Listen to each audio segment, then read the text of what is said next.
مدد حاصل کرو کس سے؟ صبر سے اور نماز سے۔ ان اللہ مع الصابرین، جان لو کہ اللہ تعالیٰ صبر کرنے والوں کے ساتھ۔ اور سنیے اب یہ آیت اہم ترین ہے صبر کے موضوع پر۔ وَلَنَبْلُوَنَّكُمْ بِشَيْءٍ مِّنَ الْخَوْفِ وَالْجُوعِ وَنَقْصٍ مِّنَ الْأَمْوَالِ وَالْأَنفُسِ وَالثَّمَرَاتِ وَبَشِّرِ الصَّابِرِينَ، اور دیکھو ہم تمہیں آزمائیں گے۔ وَلَنَبْلُوَنَّكُمْ، ہم لازماً آزمائیں گے تمہیں، بِشَيْءٍ مِّنَ الْخَوْفِ، خوف کی کیفیت طاری کر کے، والجوع، بھوک، فقر اور فاقہ، ونقص من الاموال، مالی نقصان، والانفس، جانی نقصان، والثمرات، اور ثمرات، پھلوں اور میووں کا نقصان۔ میرے نزدیک یہاں پر ثمرات کا مفہوم ایک اور بھی ہے۔ ایک تو صاف تھا کھجور کی فصل تیار ہے، غزوہ تبوک جانے کا حکم مل گیا، کون اتارے گا؟ اور کھجور وقت پر اتری نہیں، برباد ہو جائے گی۔ یہ ہو رہا ہے نا میووں کا نقصان۔ اور میرے نزدیک یہاں یہ بھی ہے، بسا اوقات بہت سی محنتوں کا نتیجہ انسان دیکھتا ہے کہ ضائع چلا گیا، میں نے 10 سال محنت کی، حاصل کوئی نہیں نکلا۔ یہ ثمرات کیا ہے؟ محنتیں، محنتوں کے ثمرات کا ضیاع۔ کوشش آپ نے کی، قسمت کی خوبی دیکھیے، ٹوٹی کہاں کمن، 2-4 ہاتھ جب کے لبے بام رہ گئے۔ Be prepared. ایک شاعر کے یہ اشعار ہیں، وہ کمیونسٹ تھا، میں نام بھی نہیں لیتا، لیکن یہ کہ یہ اسی انقلابی، چونکہ ان کا بھی ایک انقلابی نظریہ ہے، انقلابی عمل میں یہ سارے مراحل آتے ہیں۔ کوئی سیٹ بیک آیا، فرض کیجئے کوئی ناکامی ہو گئی، تو اپنے ساتھیوں کو دل بندھانے کے لیے یہ فصل امیدوں کی ہمدم اس بار بھی غارت جائے گی، سب محنت صبحوں شاموں کی اب کے بھی اکارت جائے گی۔ میرے نزدیک یہ ثمرات کا جو لفظ یہاں آیا ہے، وَنَقْصٍ مِّنَ الْأَمْوَالِ وَالْأَنفُسِ وَالثَّمَرَاتِ، سب محنت صبحوں شاموں کی اب کے بھی اکارت جائے گی۔ دھرتی کے کونوں کھدروں میں پھر اپنے لہو کی کھاد بھرو، پھر مٹی سینچو اشکوں سے، پھر اگلی رت کی فکر کرو، پھر اگلی رت کی فکر کرو، جب پھر ایک بار اجڑنا ہے۔ ایک فصل پکی تو بھر پایا، تب تک تو یہی کچھ کرنا ہے۔ ایک مقصد ہے سامنے، انقلاب برپا کرنا ہے۔ ایک کوشش ناکام ہو جائے کوئی پرواہ نہیں، نیکسٹ، پھر تیار رہو ناکامی کے لیے۔ ایسا نہ ہو جو انگریزی میں کہتے ہیں hope for the best but be prepared for the worst. ایسا نہ ہو کہ دوسری مرتبہ ناکام ہو کے بددل ہو جاؤ، تمہاری ہمتیں جواب دے جائیں، نہیں، پہلے سے تیار رہو کہ دوسری مرتبہ بھی ناکامی آئے تو آئے، لیکن جب تک کہ کامیابی حاصل نہیں ہوتی ہمیں یہ کام کیے چلیں۔ صبر کا مادہ نہیں ہوگا تو آپ کام نہیں کر سکیں گے۔ اور اسی کا ایک دوسرا رخ ہے، جب آپ دعوت حق کے لیے کھڑے ہوں گے، پہلا قدم کیا آتا ہے؟ استہزاء، تمسخر، مذاق اڑانا، جس کی میں مثال اب دینا چاہتا ہوں محمد الرسول اللہ صلی اللہ علیہ وسلم کی شخصیت سے۔ دیکھیے ہم کیا اور ہماری بساط کیا، ہم کیا مبلغ ہوں گے، کیا داعی ہوں گے، ہمارے اپنے دامن پر داغ ہوتے ہیں، لیکن یہ کہ محمد الرسول اللہ کے دامن پر کوئی داغ تھا؟ ان کو تو سارے مکے والے الصادق الامین کہتے تھے، نہایت محبوب شخصیت تھے، ان کے لیے تو جا صادق، جا الامین، یہ الفاظ سننے میں آتے تھے، آنکھوں کا تارا۔ لیکن جب آپ نے دعوت شروع کی، اب قرآن مجید میں دیکھیے، کسی نے کہا مجنون ہو گئے، دماغ خراب ہو گیا، پاگل ہو گئے، اجی شاعر ہے، کچھ شعر توڑ لیتے ہیں، ہم پر ڈھوک جماتے ہیں۔ کسی نے کہا ساحر ہے، کچھ جادو سیکھ لیا، یہاں تک کہ ایسے بدبخت بھی پیدا ہوئے، قرآن میں ہے ساحر کذاب، سحر کرنے والا جادوگر نہایت جھوٹا۔ یہ الفاظ کہے جا رہے ہیں کس کی شان میں؟ محمد الرسول اللہ صلی اللہ علیہ وسلم۔ قرآن میں نقل کیا گیا، یا ایھا الذی نزل علیہ الذکر انک لمجنون۔ کبھی آپ نے اس کا ترجمہ سوچا؟ اے وہ شخص، دیکھیے تصور کیجئے، حضور جا رہے ہیں، تشریف لے جا رہے ہیں، کسی دعوت میں ہے، تبلیغ میں، یا ویسے ہی تشریف لے جا رہے ہیں، اور کوئی ایک دم گھٹا ہے لوگوں کا، ادھر سے فکرہ آتا ہے، تیر کی طرح لگتا ہے دل میں جا کر محمد کے صلی اللہ علیہ وسلم۔ اے وہ شخص جس کا یہ خیال ہے کہ اس پر کوئی ذکر نازل ہو رہا ہے، ہمارے خیال میں تو تمہارا دماغ خراب ہو گیا۔ یا ایھا الذی نزل علیہ الذکر انک لمجنون، کہا کہ نہیں کہا؟ اور یہ نہ سمجھیے کہ حضور صلی اللہ علیہ وسلم کے قلب مبارک کو تکلیف نہیں ہوتی تھی۔ میں قرآن سے ثابت کروں گا، میں کہیں کوئی کہانیاں بیان نہیں کرنا چاہتا۔ قرآن نے کہا ہے وَلَقَدْ نَعْلَمُ أَنَّكَ يَضِيقُ صَدْرُكَ بِمَا يَقُولُونَ، اے نبی ہمیں خوب معلوم ہے صلی اللہ علیہ وسلم کہ جو کچھ یہ لوگ کہہ رہے ہیں اس سے آپ کا سینہ بھجتا ہے، یہ جو گھٹن ہوتی ہے، صدمہ ہوتا ہے۔ أَنَّكَ يَضِيقُ صَدْرُكَ بِمَا يَقُولُونَ، ہمیں خوب معلوم ہے کہ جو کچھ یہ باتیں آپ کو سننی پڑ رہی ہیں، یہ کڑوی کسیلی باتیں، یہ جو فکرے چست ہو رہے ہیں، استہزاء ہو رہا ہے، تمسخر ہو رہا ہے۔ سورہ حجر میں ہے، ایک جگہ کھڑے ہوئے لوگ قرآن کا مذاق اڑا رہے ہیں، بھائی فلاں آیت تم لے جانا، فلاں آیت میری ہوگی، اس کے ٹکڑے کر رہے ہیں، اس کے ٹکڑے حصے بکھرے کر کے قیمہ بنا کر ان آیات کا تمسخر اڑا رہے ہیں۔ ایک جگہ قرآن مجید میں مذکور ہے کہ فرشتوں کا مذاق اڑ رہا ہے، بھائی یہ دیکھو محمد نے کہا ہے صلی اللہ علیہ وسلم کہ جہنم پر تو کل 19 فرشتے ہیں، علیہا 19 قرآن میں آیت نازل ہوئی۔ ایک پہلوان کہتا بھائی 10 کو تو میں سنبھال لوں گا، باقی 9 کا تم انتظار کر لو۔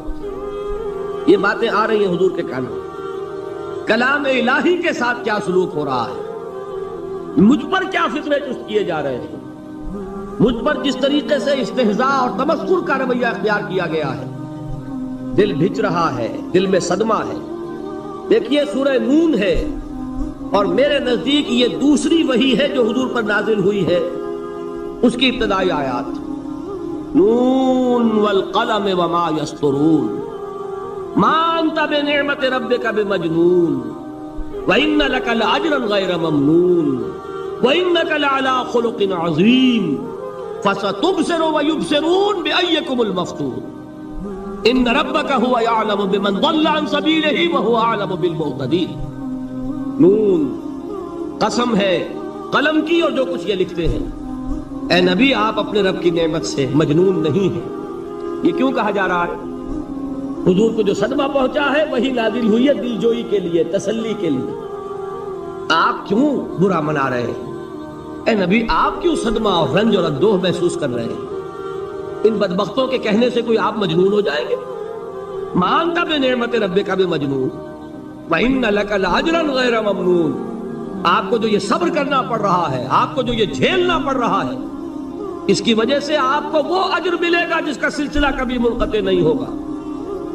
وَإِنَّكَ لَعَلَىٰ خُلُقٍ عَظِيمٍ، اور اے نبی آپ تو خلق عظیم کے حامل ہیں۔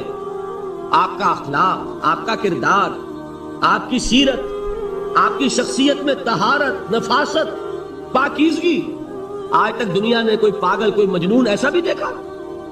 یہ ساری باتیں اللہ تعالیٰ حضور کی دلجوئی کے لیے فرما رہا ہے۔ اس سے آپ اندازہ کیجئے کہ کتنا صدمہ ہوتا ہوگا۔ یہی ہے، اس ساری چیز کو جمع کیجئے تو یہ چیز کیا ہے؟ وَاصْبِرْ عَلَىٰ مَا يَقُولُونَ وَاهْجُرْهُمْ هَجْرًا جَمِيلًا، صبر کرو اے نبی، صبر کرو اے محمد صلی اللہ علیہ وسلم، جھیلو اور برداشت کرو اس پر جو یہ کہہ رہے ہیں۔ اچھی طرح نوٹ کیجئے یہ بات، ذرا سیرت ہی کا سمجھ لیجئے، آج ایک بیان ہو جائے گا۔ یوں سمجھیے جب حضور نے یہ کہا کہ مجھ پر وحی نازل ہوئی، فرشتے سے ملاقات ہوئی، تو اب وہ چہمے گوئیاں شروع ہو گئی، معلوم ہوتا دماغ خراب ہو گیا۔ دیکھیے ہم نہیں کہتے تھے یہ جا کے غار حرا میں بیٹھتے ہیں، کئی کے دن رہتے ہیں، بھوکے رہتے ہیں، وہ خشکی چڑھ گئی نا آخر۔ یہ جس طرح کی باتیں دنیا میں آج ہوتی ہیں اسی طریقہ کی باتیں ہوتی ہیں۔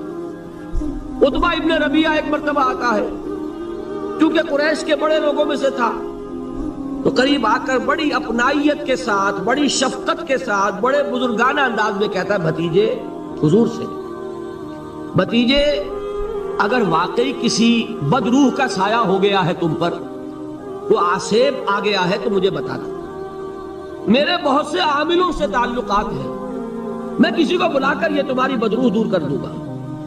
اب آپ سوچئے کیا بیتی ہوگی حضور کے دل پر. یہ وہ کیفیات ہیں، اور یہ نوٹ کر لیجئے 4 برس تک یہی شکل رہی ہے. مخالفت اسی نوع سے ہوئی ہے جس کو کہتے ہیں فزیکل پرسیکیوشن، جسمانی تشدد. وہ پہلے 4 سال نہیں ہوا. اس کی وجہ کیا ہے کہ در حقیقت جب بھی کبھی کوئی ایسی دعوت اٹھتی ہے، اب مجھے اجازت دیجئے میں ایک لفظ انقلاب یہاں استعمال کر لوں، انقلابی دعوت. کل میں نے کہا تھا نا، ایک ہوتی ہے خالص مذہبی تبلیغ، ایک ہوتی ہے انقلابی تبلیغ. مذہبی تبلیغ کی سب سے بڑی مثال عیسائیت کی تبلیغ، اور انقلابی تبلیغ کی سب سے بڑی مثال اشتراکی تبلیغ. میں باہر سے مثالیں دے رہا ہوں، اندر سے نہیں دینا چاہتا. آگے یہ کہ یہ قدر گفتیں باقی فکر کن. آگے انسان اپنی عقل سے کام لے، سوچے، غور و فکر کرے. تو یہ انقلابی تبلیغ تھی محمد الرسول اللہ صلی اللہ علیہ وسلم. اور انقلابی تبلیغ کے اندر یہ بات جان لیجئے کہ پہلا رد عمل جو ہوتا ہے معاشرے کا وہ یہ ہوتا ہے کہ کوئی ایسی بات گھبرانے کی نہیں ہے. ایک آدمی کا دماغ خراب ہو گیا ہے اور کچھ سر پھرے قسم کے چند نوجوان اس کے ساتھ ہیں، ایسی کیا بات ہے گھبرانے کی؟ مشت خاک ہے، بس ان کو چٹکیوں میں اڑاؤ. جو چٹکیوں میں اڑانا کہلاتا ہے نا، اسی کو قرآن مجید میں ایک اور جگہ کہا گیا ہے، یریدون لیطفئوا نور اللہ بافواہہم. یہ چاہتے ہیں کہ اللہ کے نور کو اپنے منہ سے بجھا دیں، پھونکے مار کے ہی بس. تو پہلا رد عمل جو ہوتا ہے ایک نظام کا، ایک کسی انقلابی دعوت کے خلاف، وہ رد عمل ہوتا ہے استہزاء، تمسخر، مذاق کرو. ان کو، جس کو آپ انگریزی میں کہتے ہیں ڈی مورلائز کر دو. ان کی ہمتیں جو ہے وہ ٹوٹ جائیں. ان کو اس طریقے سے، اسی کا نام ہے آج کل کی اصطلاح میں کیریکٹر اسیسینیشن. ان کی شخصیتیں جو ہیں ان کو داغدار کر دو، ان کا اعتبار ختم کر دو، ان کا استہزاء کرو، تمسخر کرو. اور یہ میں آپ سے عرض کر رہا ہوں اس وقت ایک گونا فخر کے ساتھ اور اللہ تعالیٰ کا شکر ادا کرتے ہوئے کہ میں نے جو کام بھی کیا ہے اس وقت پاکستان میں، آپ نے اخبارات میں دیکھا ہوگا، بڑا دقیانوسی مولوی ہے. بیگمات کا رد عمل جو ہوا وہ آپ کے علم میں ہوگا. بڑے جو یہ جدید ہمارے روشن خیال قسم کے جو صحافی ہیں، اگر کہیں آپ نے پڑھا ہو جس طرح استہزاء ہوا ہے، جس طرح مذاق اڑایا گیا ہے، جو الفاظ استعمال کیے گئے ہیں، وہ میرے نزدیک بہت بڑی سند ہے جو اللہ کے ہاں جا کر پیش کروں گا کہ اللہ تیرے دین کے لیے. میں نے اپنے گھر سے کوئی بات نہیں کہی، میں نے جو بات کہی وہ جو شریعت محمدی کی بات ہے وہ کہی. اگر اپنی طرف سے کہیں ہو، کوئی اضافہ کیا ہو، تو اللہ تعالیٰ کی پھٹکار ہو مجھ پر اور لعنت ہو مجھ پر. لیکن اگر میں نے وہی کچھ کہا جو شریعت محمدی کا تقاضا ہے اور قرآن اور سنت کی بات ہے، تو پھر اگر مجھے کسی نے پاگل کہا اور کسی نے دقیانوسی کہا اور کسی نے اور فقرہ چست کیا، تو میں اس کے لیے، میں تو سمجھتا ہوں میرے لیے وہ سند ہے جو اللہ تعالیٰ کے ہاں میں جا کر پیش کروں. اور یہ جان لیجئے کہ وہی بات ہوتی ہے ہمیشہ، ہسٹری ریپیٹس اٹسیلف. وہ بات کریں گے جو حضور نے کی تھی، وہی رد عمل سامنے آئے گا جو اس وقت آیا. اس لیے کہ یہ تو جو انسانی مزاج ہے وہ نہیں بدلا، معاشرے کا انداز نہیں بدلا. وہ جو کام ہوگا اس کا رد عمل ابتدائی وہی ہوگا.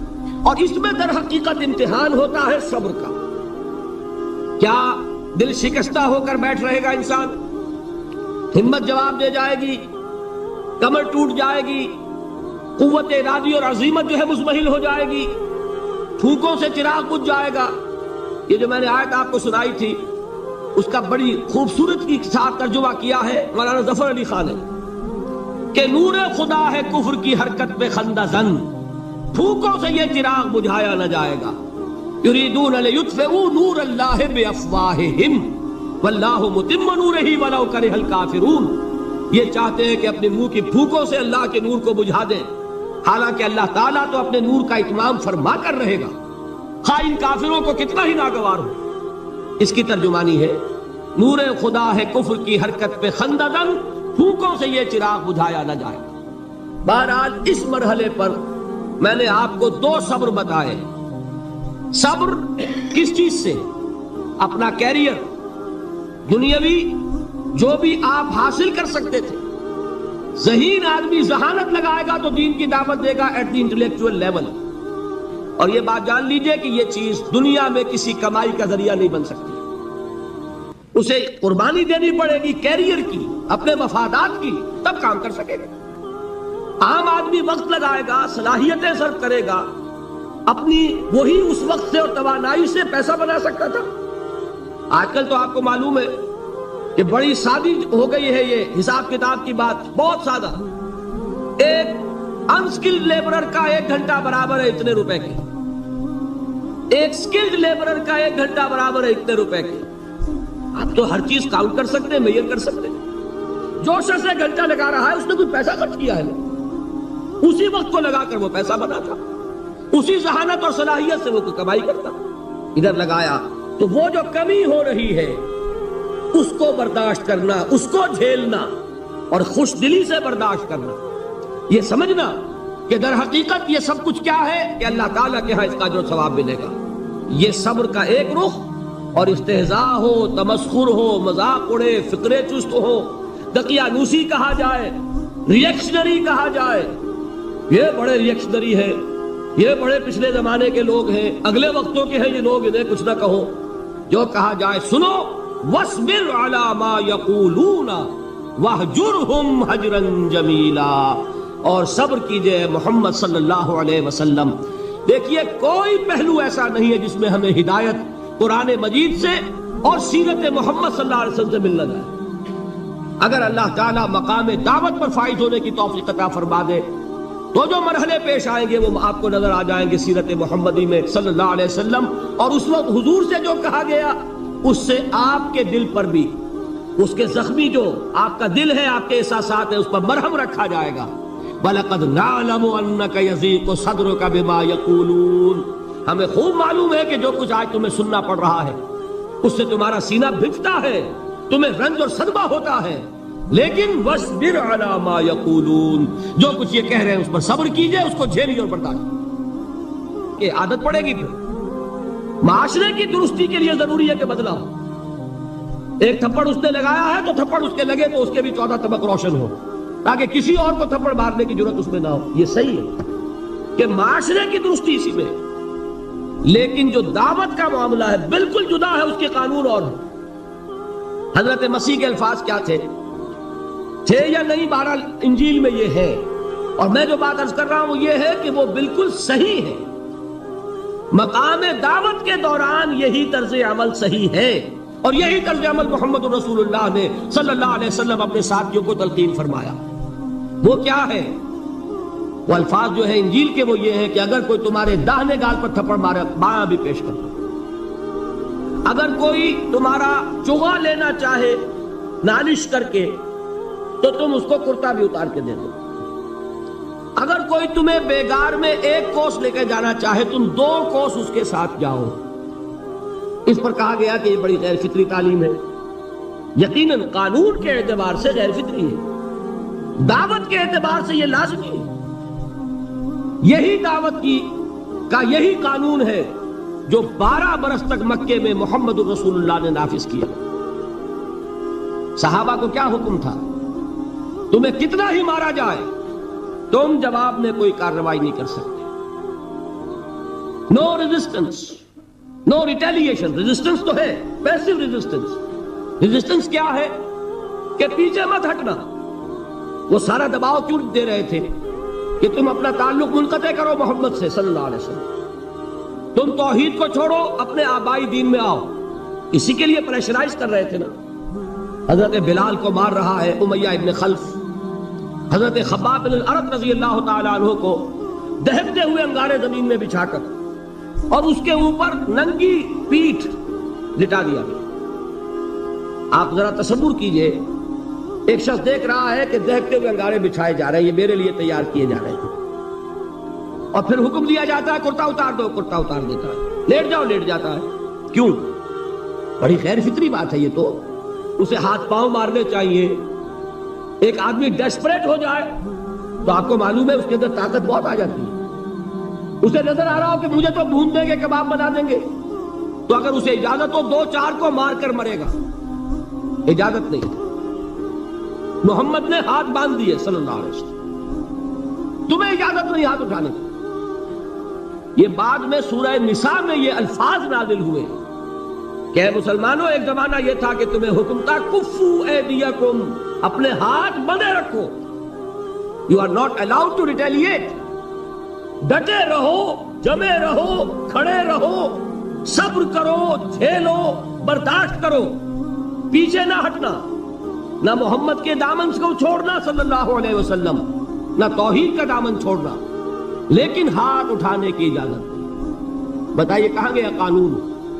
قانون تو یہ ہے کہ بدلا لو، لیکن وہ قانون تو اس وقت نافذ ہوگا جب انقلاب آ جائے گا، اسلامی حکومت قائم ہو جائے گی، تب آئے گا نا قانون. ابھی مرحلہ ہے انقلابی عمل کا، ابھی تو انقلاب لانا ہے، اسلامی حکومت قائم کرنی ہے. اس پروسیس کے تقاضے کچھ اور ہیں. اس میں جو پہلا مرحلہ ہے وہ پیسو ریزسٹنس کا ہے، صبر. یہی وجہ ہے دیکھیے مکی صورتوں میں خود نبی اکرم صلی اللہ علیہ وسلم کو اتنے مختلف پیرایوں میں صبر کا حکم دیا گیا. کچھ مثالیں میں دے چکا ہوں. وَلِرَبِّكَ فَاصْبِرْ، اسی طریقے سے وَاصْبِرْ كَمَا صَبَرَ أُولُو الْعَزْمِ مِنَ الرُّسُلِ، اے نبی صبر کیجئے جیسے کہ صبر کیا ہمارے اولو العزم رسولوں نے. وَاصْبِرْ وَمَا صَبْرُكَ إِلَّا بِاللَّهِ، اے نبی صبر کیجئے اور آپ کا صبر تو اللہ ہی کے سہارے ہے. وَاصْبِرْ لِحُکْمِ رَبِّكَ، یہ سورہ نون جس کی ابتدائی آیات میں نے آپ کو سنائی، نون والقلم وما یسطرون ما انت بنعمت ربک بمجنون، اس کا اختتام کیا ہوتا ہے؟ وَاصْبِرْ لِحُکْمِ رَبِّكَ وَلَا تَكُنْ كَصَاحِبِ الْحُوتِ اذ نَادَىٰ وَهُوَ مَكْظُومٌ، اے نبی صبر کیجئے اپنے رب کے فیصلے کا، انتظار کیجئے اور اس مچھلی والے کے مانند نہ ہو جائیے. مچھلی والا کون؟ حضرت یونس علیہ السلام. مچھلی والے نے اپنے دینی حمیت اور غیرت جو تھی اس کی وجہ سے اللہ کے حکم کا انتظار نہیں کیا، اپنی قوم کو چھوڑ کر چل دی. نبی کا، رسول کا یہ معاملہ ہوتا ہے. جیسے کہ آپ کو معلوم ہے کوئی افسر ہے کسی حکومت کا، وہ اپنی پلیس آف ڈیوٹی کو نہیں چھوڑ سکتا. He must stick to his place of duty. بڑے افسرز کے لیے تو یہ بہت بہت اہم بات ہے. تو اے رسول، جہاں آپ کو ہم نے تعینات کیا ہے آپ وہاں سے ہل نہیں سکتے کہ ذرا مخالفت ہوئی، لوگوں نے فکرے تست کیے اور آپ کہیں اور چل دیے. دفع ہوئیے، یہ بات نہیں سننا چاہتے، میں کسی اور کو سناؤں گا. ہو سکتا ہے نا، ہم تو کرتے ہیں نا یہ، اس لیے کہ ہمیں تو اللہ نے کہیں تعینات تو نہیں کیا نا. اگر ایک جگہ کے لوگ بات نہیں سنتے، چلو بھائی ہم کہیں اور جائیں گے، وہاں بات سنائیں گے. لیکن رسول کا معاملہ ہوتا ہے جو اس کی پلیس آف اپوائنٹمنٹ ہے، he cannot leave his place without the express permission of Allah subhanahu wa ta'ala. آپ نے یہ سنا ہوگا، سیرت کی تقاریر میں پڑھا ہوگا کہ مدینہ کی طرف ہجرت کی اجازت حضور نے تمام صحابہ کو دے دی. خود منتظر رہے جب تک کہ اللہ کی طرف سے اجازت نہیں آئی. حضرت ابو بکر پوچھتے رہتے تھے حضور اجازت آ گئی کہ نہیں؟ نہیں ابھی نہیں آئی. حضور اذن آ گیا؟ نہیں آیا، ابھی نہیں آیا. حبشہ کی طرف سب کو بھیج دیا، اجازت دے دی جو جانا چاہے چلا جائے. حضور کی صاحبزادی جو حضرت عثمان کے نکاح میں تھی وہ بھی ہجرت کر رہی، لیکن حضور تو نہیں گئے. رسول نہیں چھوڑ سکتا اپنی جگہ کو. یہاں تک کہ تمام تقریباً صحابہ چلے گئے، حضور رہ گئے، حضرت ابو بکر رہ گئے، حضرت علی رہ گئے. اور حضرت ابو بکر پوچھ رہے ہیں بار بار اجازت آئی یا نہیں؟ نہیں ابھی نہیں آئی. حضرت عائشہ نے واقعہ بیان کیا کہ ایک روز اچانک دوپہر کے وقت ہم نے دیکھا کہ حضور نے اپنے پورے جسم کو ڈھانپا ہوا ہے، چہرے کو بھی کپڑے میں ڈھانکا ہوا ہے اور تشریف لا رہے ہیں. یہ اس میں تعجب کی بات یہ کہ عرب میں آج بھی آپ کو معلوم ہے کہ یہ چیز جو ہے ان کی روایات کے خلاف ہے کہ دوپہر کے وقت کوئی کسی سے ملنے جائے. یہ وقت جو ہے قیلولے کا ہے، آرام کا ہے. آج کل وہ عصر اور ظہر کے مابین کا وقفہ. تو ٹھیک دوپہر کے وقت تشریف لائے حضور.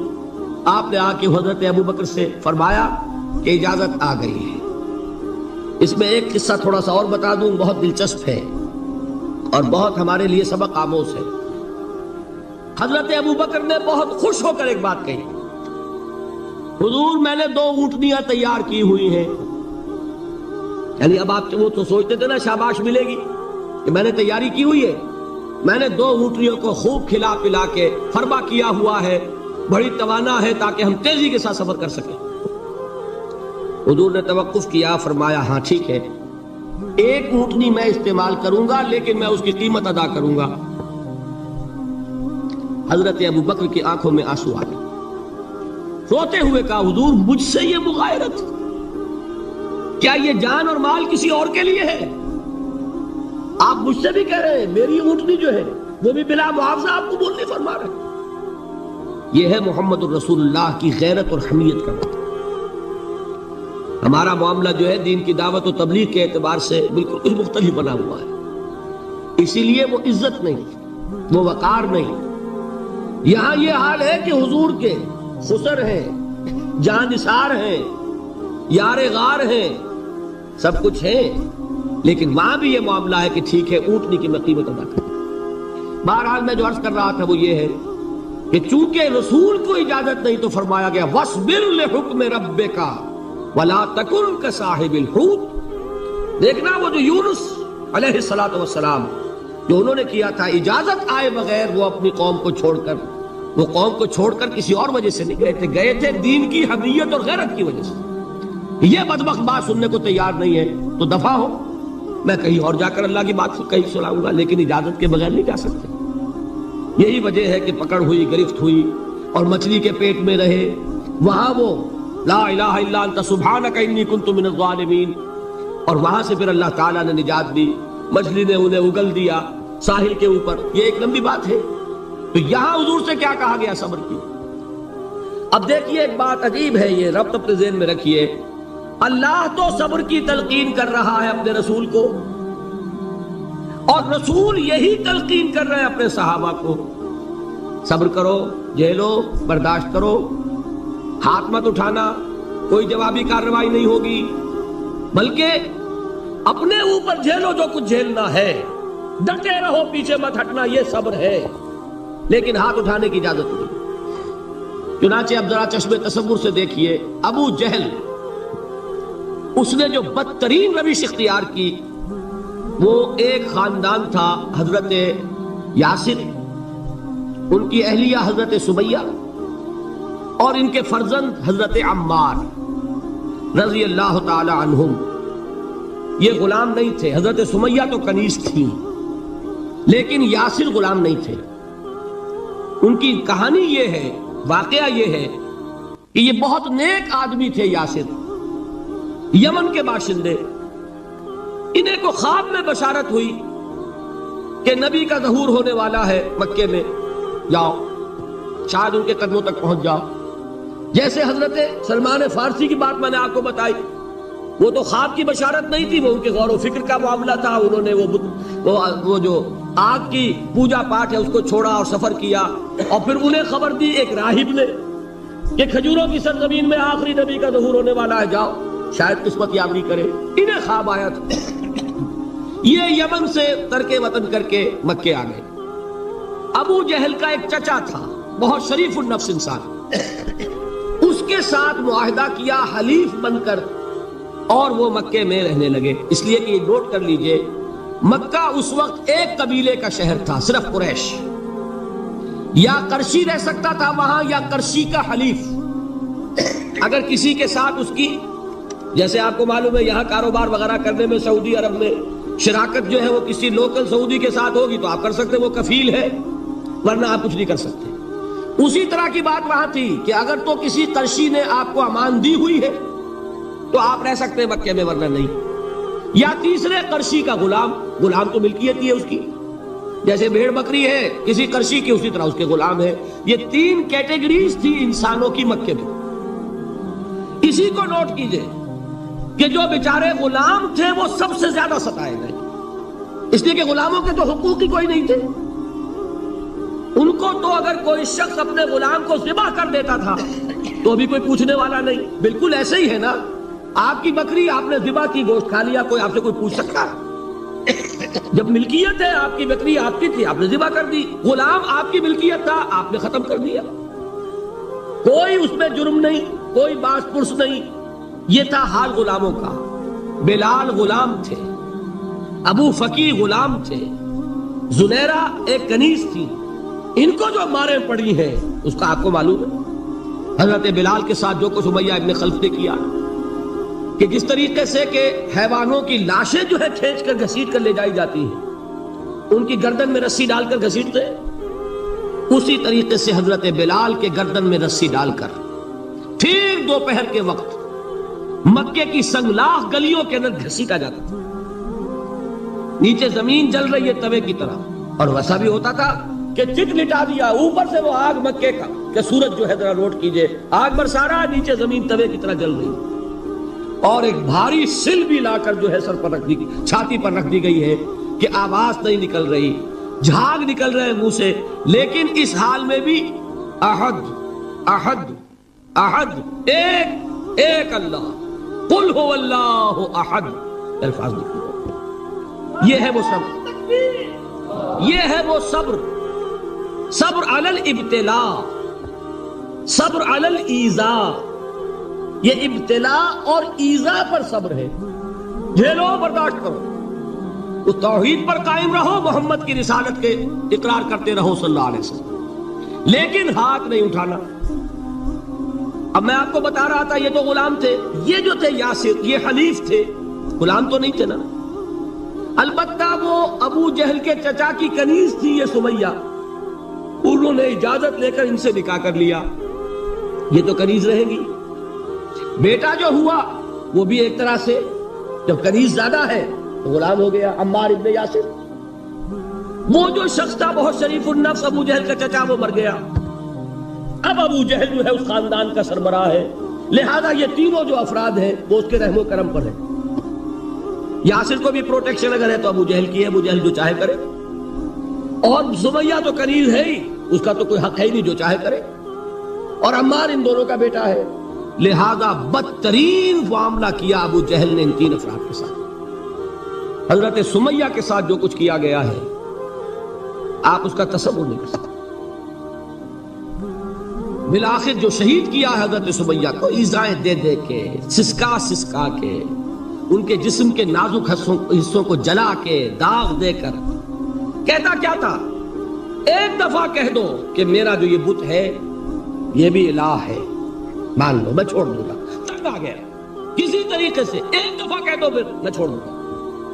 لیکن یہ میاں بیوی حضرت یاسر اور حضرت سمیہ رضی اللہ تعالی عنہما، یہ ہے ثبات، یہ ہے صبر، یہ ہے استقلال، ایک مرتبہ بھی کہنے کے لیے تیار نہیں، جو چاہو کر لو، اب ہم تو اس سے پیچھے نہیں ہٹے۔ تنگ آ کر اس نے حضرت سمیہ کی تو شرمگاہ میں برچھا مارا اور شہید کیا۔ حضرت یاسر کے بارے میں ایک روایت یہ ہے، ستا ستا کے، تنگ کر کر کے، آخر کار جو ختم کیا، انہیں شہید کیا کس طرح، 4 سانڈ اونٹ جوان، ان سے رسے باندھے، ایک رسے سے ایک بازو باندھا، دوسرے سے دوسرا بازو باندھا، تیسرے سے ایک ٹانگ باندھی، چوتھے سے دوسری ٹانگ باندھی، اور چاروں کو دوڑایا ہے کہ جسم کے برخے ہو گئے۔ اس حال میں کیا ہو رہا تھا وہ میں بتا رہا ہوں کہ اللہ تو تاکید کر رہا ہے اپنے نبی کو، اصبر وَلِرَبِّكَ فَاصْبِرْ وَاصْبِرْ عَلَى مَا يَقُولُونَ وَاصْبِرْ وَمَا صَبْرُكَ إِلَّا بِاللَّهِ وَاصْبِرْ لِحُكْمِ رَبِّكَ وَلَا تَكُنْ كَصَاحِبِ الْحُوتِ۔ اس وقت سامنے سے حضور گزرتے تھے جبکہ آل یاسر کے ساتھ یہ معاملہ ہو رہا ہے، کیا فرماتے تھے، اصبروا یا آل یاسر فَإِنَّ مَوْعِدَكُمُ الْجَنَّةُ، اے یاسر کے گھر والوں صبر کرو، جھیلو، اس لیے کہ تمہارے وعدے کی جگہ جنت ہے۔ اللہ تعالیٰ ادھر آنکھ بند ہوگی، ادھر جنت میں تمہارا داخلہ ہو جائے گا۔ یہ ہے تواصوا بالصبر والعصر ان الانسان لفی خسر۔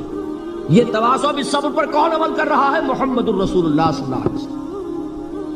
اس میں بھی ایک بات ہے، وہ بھی سمجھ لیجئے، دین میں جہاں عظیمت ہے، رخصت کا پہلو بھی ہے۔ یہ جو نوجوان تھے، یہ بوڑھے والدین کا تو وہ مقام ہے، یہ رتبہ بلند ملا جس کو مل گیا، ہر مدعی کے واسطے دار و رسن کہاں، حضرت سمیہ اور حضرت یاسر۔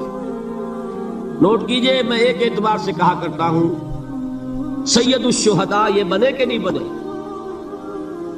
ان کو جو فوقیت حاصل ہوئی، الفضل للمتقدمین، سب سے پہلی جان دینے والی یہ خاتون، اور سب سے پہلی جان دینے والا اللہ کے لیے، توحید کے لیے، محمد کی رسالت کے لیے صلی اللہ علیہ وسلم، دے تو بھی محمد کی صداقت کی گواہی.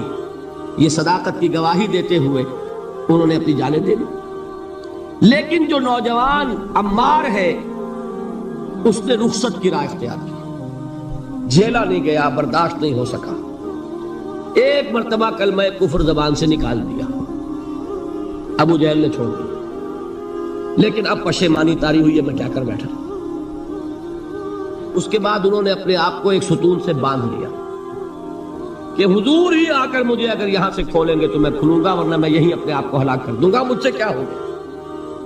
حضور خود تشریف لائے، دست مبارک سے کھولا، کہا کہ یہ بھی دین میں اجازت ہے، کلمہ کفر کہہ کر جان بچا لینے کی اجازت ہے.